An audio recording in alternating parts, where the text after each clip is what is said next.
మీరు మీ అభిమాన shows and serials TV కన్నా ముందు ఈటీవీ విన్ యాప్ లో చూడండి.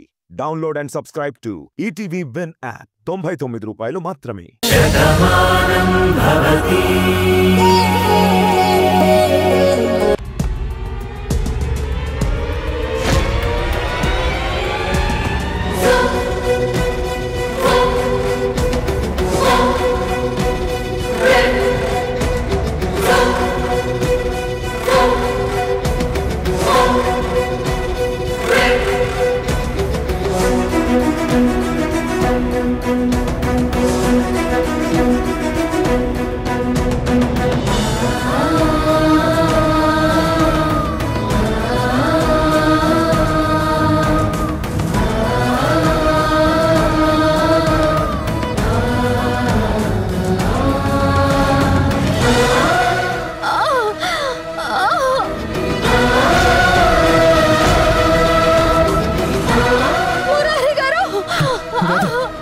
రాధా రాధా వస్తున్నా రాధా రాధా వస్తున్నా. భార్గవి చూడు, నువ్వే రాధను కాపాడాలి. తనకు విషం తాగించారు. ఏమైపోతుందో అని భయంగా ఉంది. తనకేం కాకూడదని నేను ఆ అమ్మవారిని కూడా కోరుకున్నాను. ఆ తల్లి కూడా కరుణిస్తుంది. నువ్వు ఎలాగైనా సరే నా రాధని, తన బిడ్డని కాపాడు. ప్లీజ్ భార్గవి, ఎలాగైనా సరే నువ్వు నా రాధని కాపాడు. ఏంటి మురారి ఇది? నువ్వే ఇలా అయిపోతే ఎలా? నేను వచ్చాను కదా. రాధకేం కాదు.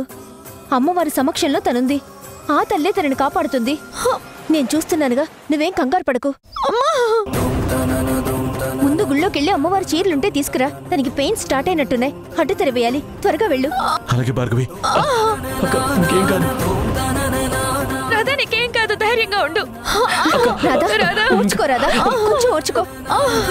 మురారి, ఇలా ఇవ్వు.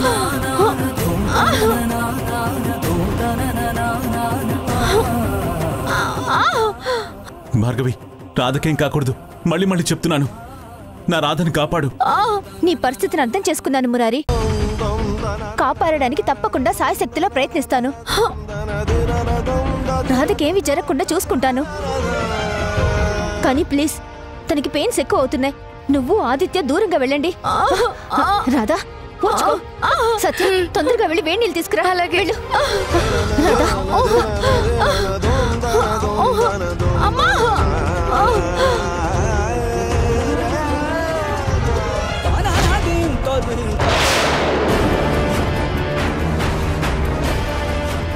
నిన్ను కొట్టాలన్నా నాకు అసహ్యం వేస్తుంది. నా చెయ్యి నిన్ను తాకుతుంది అని తలుచుకుంటేనే నాకు చిరాగ్గా ఉంది. అసలు నువ్వు నా కడుపుని ఎలా పుట్టావా అని ఇప్పుడు నాకు అనిపిస్తోంది. నాకు కానీ మీ నాన్నగారికి కానీ ఒకరికి సాయం చేయడమే తెలుసు, ద్రోహం చేయడం తెలీదు. అలాంటి మాకు నీలాంటి రాక్షసి పుట్టింది అంటే నువ్వెందుకు చచ్చిపోలేదా అని నిజానికి ఇప్పుడు నాకు అనిపిస్తోంది. ఆ రోజు నువ్వు చనిపోయుంటే నాకు గర్భశోకం మాత్రమే మిగిలుండేది. కానీ నా చనుబాల్ని కిచ్చి పెంచాను. ఈ చేత్తో గోరు ముద్దలు పెట్టి నిన్ను కంటికి రెప్పలా చూసుకున్నాను. కానీ నువ్వు నా ఇంట్లోనే పెరుగుతూ నాగుపాములా మారావు. నా కొడుకు ప్రేమించిన మనిషి మీద పగబట్టావు. రాధ జీవితాన్ని నాశనం చేయాలనుకున్నావు. ఇప్పుడు చెప్తున్నాను, నువ్వు నా కూతురువే కాదు. ఇంకా ఈ జన్మలో నీ మొహం నేను చూడను. నా దృష్టిలో నువ్వు చచ్చిపోయావు. అంత మాట అనకమ్మా. నా తప్పేంటో నేను తెలుసుకున్నాను. ఇన్నాళ్ళు నేను ఎంత మూర్ఖంగా ఆలోచించానో ఇప్పుడు నాకు అర్థమైంది. రాధ జీవితాన్ని నాశనం చెయ్యాలని ఒక రాక్షసిలా మారి ప్రవర్తించాను. కానీ అది ఎలాంటి ప్రమాదానికి దారి తీస్తుందో నేను తెలుసుకోలేకపోయాను. నేను దెయ్యంలో ఉన్నప్పుడు మీరందరూ నాతో ఉన్నారు. కానీ ఇప్పుడు నేను మారిపోయానమ్మా, మారిపోయాను. ఇప్పుడు నువ్వు నా మొహం చూడను అంటే నేను తట్టుకోలేను. దయచేసి నన్ను క్షమించమ్మా. అమ్మని మించిన ప్రేమ ఈ ప్రపంచంలో ఎక్కడ ఉండదు. అలాంటి అమ్మే కోపం పెంచుకుంటే ఏ బిడ్డకి మనుగడ ఉండదు. అందుకే నిన్ను వేడుకుంటున్నానమ్మా. అమ్మా, నన్ను మన్నించు. నా తప్పుని క్షమించు. ఈ దెబ్బ అప్పుడే కొట్టుండాల్సిందే. నువ్వు నన్ను అవమానిస్తుంటే భార్యవు కదా అని భరించాను. ప్రతి క్షణం డబ్బు పిశాచిలా నువ్వు మారిపోతూ ఉంటే ఏదో ఒక రోజు నువ్వు మారుతావులే అని ఆలోచించాను.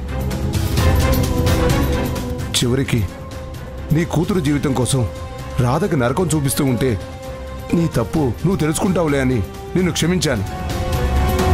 కానీ ఆ రోజు నేను చేసింది తప్పని ఇప్పుడు నాకు అర్థమైంది. ఈ దెబ్బ నిన్ను ఎప్పుడో కొట్టుంటే పరిస్థితి ఇంతవరకు వచ్చుండేది కాదు.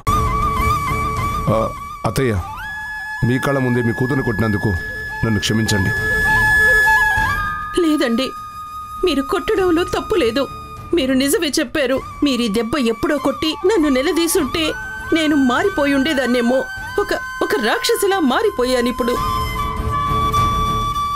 రాధ మీద పగని పెంచుకున్నాను. తనని అంతం చెయ్యాలనుకున్నాను. తను వెళ్ళిపోతేనే నేననుకున్నది నెరవేరుతుంది. నా కూతురికి తమ్ముడికి పెళ్లి జరిగిపోతుంది. ఆస్తి అధికారం అంతా నాకు వస్తుంది అని ఒక పిచ్చిదానిలాగా సైకోలాగా మారిపోయాను. కానీ చేస్తున్న తప్పేంటో తెలుసుకోలేకపోయాను. అందుకే మీ ఇద్దరి కాళ్ల మీద పడి క్షమాపణ అడుగుతున్నాను. నా తప్పుల్ని క్షమించండి, నన్ను మన్నించండి.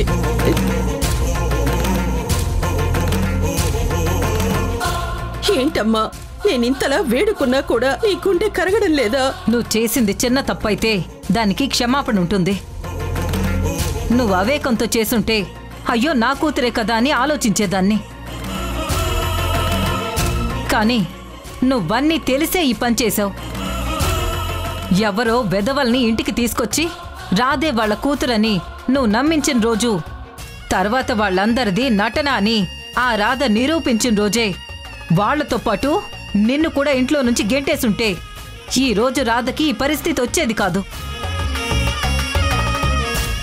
అప్పుడు నువ్వు కోపంలో చేసుంటావులే అని మేమందరం నిన్ను క్షమించి మేం తప్పు చేశాం. ఇప్పుడు నిన్ను క్షమించి ఇంకో తప్పు నేను చేయలేను.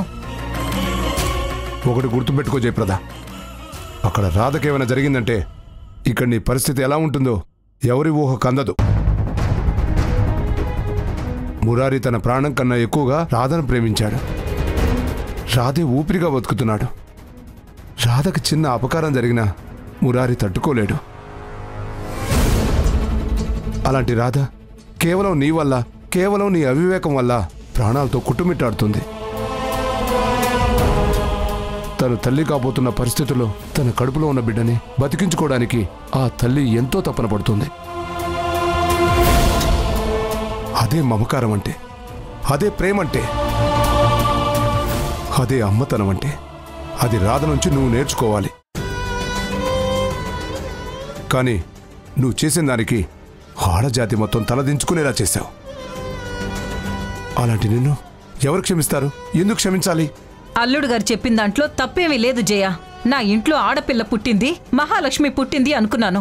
కానీ ఒక రాక్షసికి జన్మనిచ్చాను అని తెలుసుకోలేకపోయాను. నా కూతురు నా కళ్ళ ముందే ఉండాలి, ఎప్పుడు వాళ్ళందరూ ఆనందంగా ఉండాలని దేవుళ్ళంటి అల్లుణ్ణి ఇల్లరికం తెచ్చుకున్నాను. కానీ ఆ దేవుడికి ఒక దెయ్యాన్ని కట్టబెట్టానని తెలుసుకోలేకపోయాను. ఇప్పుడు చెప్తున్నాను విను.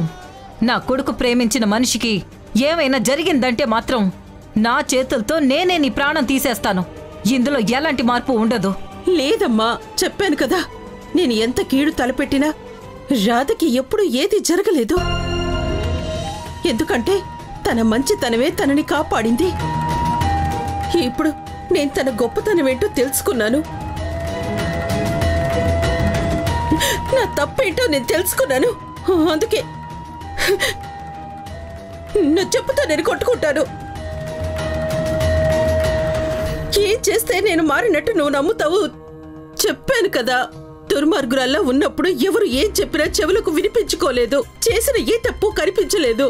కానీ ఇప్పుడు చెప్తున్నానమ్మా, నా మీద ఒట్టేసి చెప్తున్నాను. నేను ప్రాణంగా ప్రేమించే నా కూతురు మీద ఒట్టేసి చెప్తున్నాను. రాధ బతకాలని మనస్ఫూర్తిగా కోరుకుంటున్నాను. తనకేం కాకూడదని నేను కోరుకుంటున్నాను. తను మురారి కలవాలని నేను కోరుకుంటున్నానమ్మా. నేను మారానమ్మా. నన్ను మన్నించమ్మా. నన్ను మన్నించు.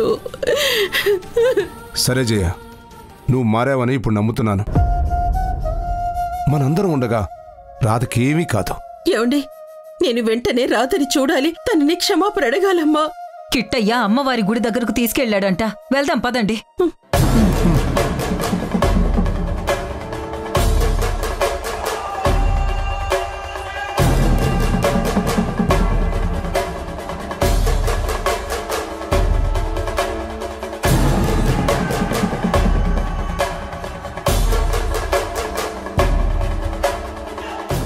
రాధా, కొంచెం వచ్చుకోమా. రాధా,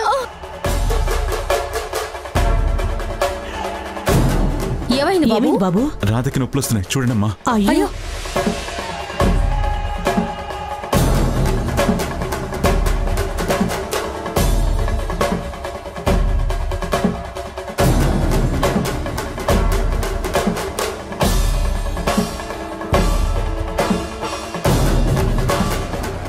కిట్టయ్య, రాధకి ఎలా ఉంది?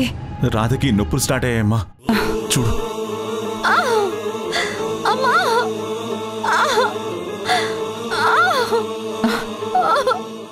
భయపడ కిట్టయ్య, రాధకేం కాదు. మంచి వాళ్ళకి ఆ తల్లి అన్యాయం చేయదు. ఆవిడ కూడా ఒక అమ్మే కదా. తన బిడ్డను ఎలా కాపాడుకోవాలో తనకు తెలుసు.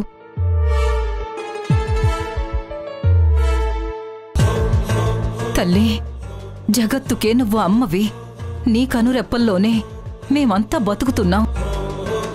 అలాంటిది నీ బిడ్డ ఈరోజు నీ కళ్ళ ముందే అంత ప్రసవ వేదన పడుతోంది.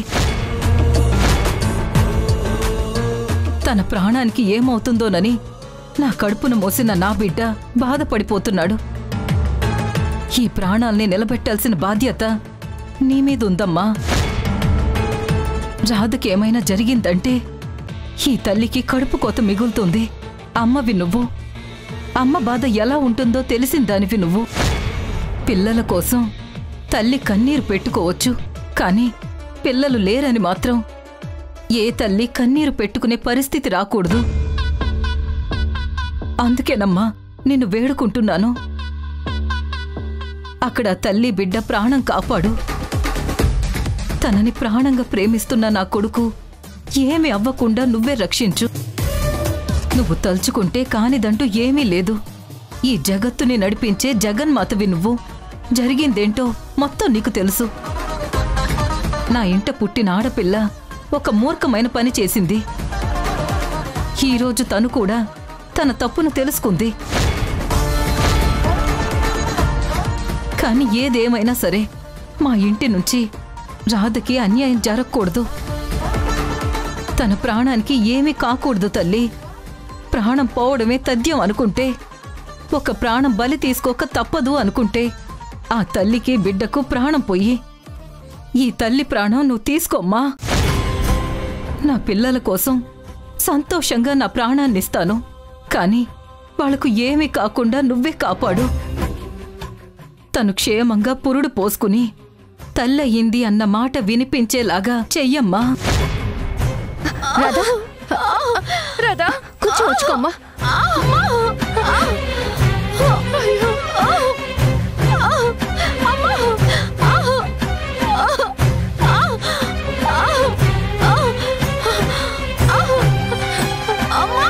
రాధా, రాధా,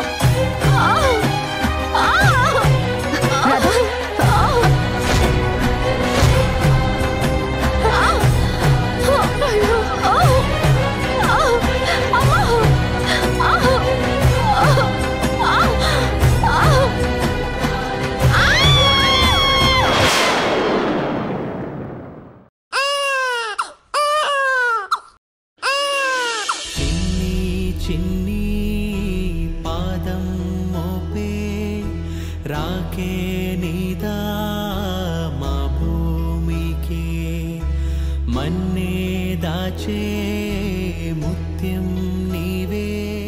అమ్మా, నువ్వున్నావని నిరూపించుకున్నావమ్మా.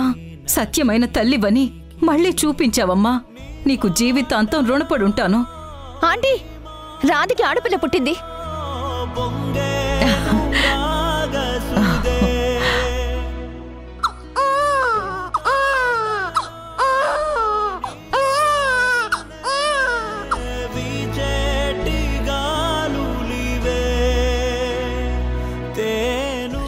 రాధా రాధా రాధా రాధా రాధా రాధా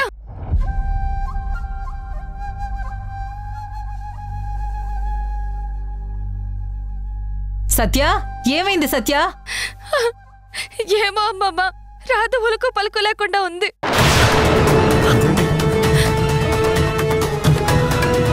ఏంటి బావా ఇది? ఛీ!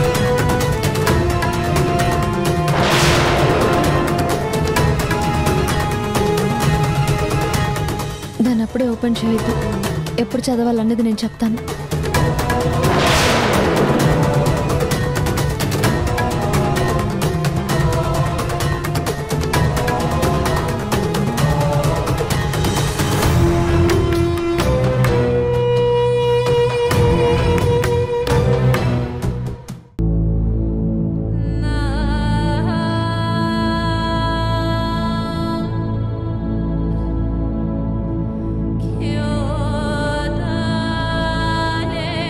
మురారి గారు, నా మీద మీరు చూపించిన అభిమానాన్ని నేనెప్పటికీ మర్చిపోలేను. నేను రాధనని మీరు చెప్పారు. నా రాత ఏంటో తెలియని పరిస్థితుల్లో నేనున్నాను. నా ఉనికి ఏంటో నాకే తెలియని కఠిన పరీక్షను ఎదుర్కొంటున్న నేను నా కడుపులో ఇంకో ప్రాణిని మోస్తున్నాను. ఇప్పుడు తన కోసం ఈ ఉత్తరం రాస్తున్నాను. నాన్న, నువ్వు నా గర్భంలో ఉన్నావు. నీ రూపాన్ని చూడాలని ఈ అమ్మ మనసు పరితపిస్తుంది. నువ్వు ఈ ప్రపంచాన్ని చూసే సమయానికి నేను ఉండొచ్చు, ఉండకపోవచ్చు. కానీ అమ్మ నీకు అన్యాయం చేసి వెళ్ళిపోయిందని ఎప్పుడు నువ్వు బాధపడకు. ఏ తల్లి బిడ్డకు అన్యాయం చేయాలనుకోదు. తన ప్రాణానికి తగ్గించి ప్రాణం పోసే బిడ్డ ఎప్పుడూ ఆనందంగా ఉండాలని, దానికోసం తను ఎంత కష్టాన్నైనా అనుభవించాలని ప్రతి తల్లి కోరుకుంటుంది. నేను కూడా అమ్మనే కదా, నీ విషయంలో అలాగే కోరుకుంటున్నాను. కానీ నా మమకారాన్ని నీకు పంచాలి అన్నా, నిన్ను ప్రేమతో పెంచాలి అన్నా నేను ఈ భూమి మీద ఉండాలి. నేనెవరో నాకు తెలియకపోయినా, నా గతం ఏంటో నాకు గుర్తు రాకపోయినా నువ్వున్నావన్న ధైర్యంతో భవిష్యత్తులో బతకాలనుకుంటున్నాను. నీ కళ్ళల్లో ఆనందాన్ని చూసి నేను మురిసిపోవాలని కోరుకుంటున్నాను. కానీ నా రాత ఆ విధాత ఎలా రాశాడో తెలీదు, ఏం జరుగుతుందో తెలీదు. అనుక్షణం నాకే తెలియని ఒక భయం నన్ను వెంటాడుతుంది. అది నీ విషయంలో ఎలా ఉంటుందోనని ఈ తల్లి మనసు కలవరపడుతోంది. అందుకే నీకోసం ఈ తల్లి రాస్తున్న అక్షరాలివి. ఇది కేవలం ఉత్తరం కాదు, నా మనసుకు తర్పణం. నీ గురించి అమ్మ ఎన్ని కలలు కంటుందో, ప్రతి క్షణం నిన్ను చూసుకోవాలని నా మనసు ఎంత తపన పడుతుందో చెప్పడానికి మాటలు రావడం లేదు. కానీ అమ్మ మనసు ఎప్పుడు పిల్లల గురించి ఆలోచిస్తుందని, తన గురించే తప్పిస్తుందని నువ్వు అర్థం చేసుకుంటే నాకది చాలు. నేను లేకపోయినా నన్ను ఎంతగానో అభిమానించే మురారి గారు నిన్ను ఎంత ప్రేమగా చూసుకుంటారో నాకు తెలుసు. ఆ కుటుంబంలో అందరూ మంచివాళ్లే. అభిమానించారు అంటే ప్రాణంతో సమానంగా చూసుకునే వ్యక్తులు. వాళ్ల మధ్యలో నువ్వు ఆనందంగా పెరుగుతావని నేను ఆశిస్తున్నాను. అమ్మా, నాకు అన్యాయం చేసి ఎందుకు వెళ్ళిపోయావని నువ్వెప్పుడూ బాధపడకు. నీకు దూరమైపోవాలని ఈ అమ్మ ఎప్పుడూ కోరుకోలేదు. కానీ ఈ పరిస్థితి వచ్చినందుకు మౌనంగా బాధపడుతున్నాను.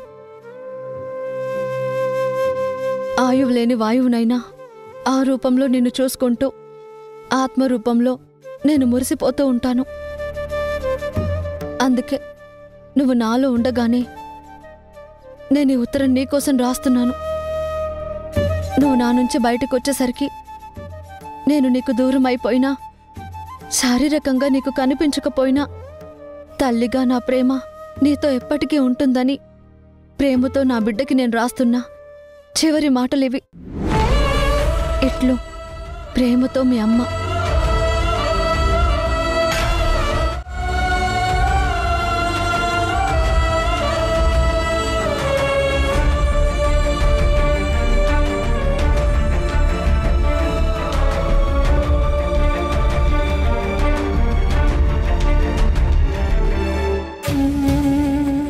తల్లి, నీ స్థానంలోకి నీలిమ వచ్చింది. ఇక నుంచి నీలాగే ఇంటిని చూసుకుంటుంది. నీ కార్తీక్ని ఆనందంగా ఉంచే ప్రయత్నం చేస్తుందనే అందరం కలిసి ఈ పెళ్లి చేశాం.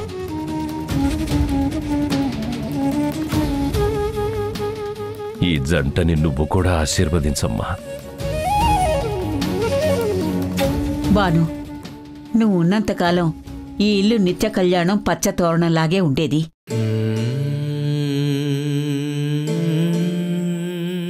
నువ్వు వెళ్ళిపోయిన తర్వాత అందరూ ఒకే ఇంట్లో ఉన్న శ్మశాన వైరాగ్యమే ఇంట్లో నెలకొంది. ఆ బాధ నుంచి బయటికి రావాలంటే ఈ ఇంట్లో ఒక శుభకార్యం జరగాలి అన్నారు. అందుకే కార్తీక్ని ఎంతగానో ఇష్టపడే ఈ నీలిమని కార్తీక్ ఇచ్చి పెళ్లి చేశాము. మళ్ళీ వాడు బావుండాలని కోరుకుంటున్నాను. నువ్వు కూడా అలాగే కోరుకుంటున్నావని మాకు తెలుసు. భాను, నువ్వింటి నుంచి బయటికి వెళ్లిన క్షణాన ఎంత బాధతో వెళ్లావో నాకు తెలుసు. ఆ రోజు నీ తప్పు లేదని చెప్పడానికి నువ్వెంతో ప్రయత్నించావు, కాని నేనే వినిపించుకోలేదు. పంతంలో ఉన్న నేను నీవైపు కన్నెత్తి చూడ్డానికి కూడా ఇష్టపడలేదు. నా కోపం తగ్గాక నువ్వొస్తావని చెప్పి వెళ్ళావు. అప్పుడే నీ గురించి తెలుసుకున్నాను. నీ త్యాగం గురించి అర్థం చేసుకున్నాను. నువ్వు రావాలని ఎంతగానో ఎదురుచూశాను. కాని ఆ దేవుడు దేవతలంటే నిన్ను తన దగ్గరికి తీసుకుని వెళ్ళిపోయాడు. మా అందరికీ శోకాన్ని మిగిల్చాడు.